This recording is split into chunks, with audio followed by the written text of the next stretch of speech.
घन कुहुड़ी नहीं मंगलवार 9 जिला को येलो वार्निंग जारी होईछि।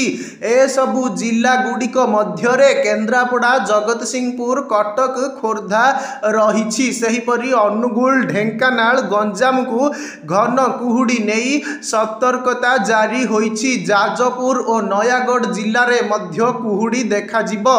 तेबे हठात राज्य में ग्रीष्म प्रवाह जारी होईछि। तापमात्रा वृद्धि घटी। अन्यपक्षे दिल्ली एनसीआर समेत समग्र उत्तर भारत में पाग हठात परिवर्तन हेउछि। भारतीय पाणीपाग विभाग अनुजाई पश्चिमा झड़ पुणी सक्रिय हेब। फेब्रुआरी 4 एवं 5 तारिख रे दिल्ली एनसीआर समेत अनेक राज्य रे पाग मेघुआ रहिबा सह हालुका वर्षा हेबार मध्य संभावना रहिछि। पाणीपाग विभाग अनुजाई आसाम, अरुणाचल प्रदेश एवं ओडिशा भली उत्तर पूर्व राज्य गुड़िकरे घूर्णी बात्या परिस्थिति सृष्टि होइपारे।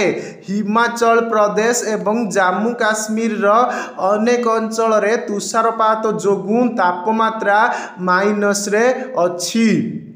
पाणीपाग विभाग अनुजाई वर्तमान पाई एही अंचल गुड़िकरे तुषारपात जारी रहिब, जार प्रभाव पंजाब, हरियाणा, उत्तर प्रदेश, बिहार, दिल्ली एनसीआर, मध्य प्रदेश एवं राजस्थान रे देखाजिब।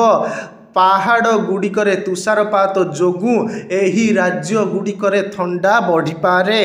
अन्यपटे किछि राज्य रे हालुका कुहुड़ी पाई सतर्क सूचना मध्य जारी करा जाइछि।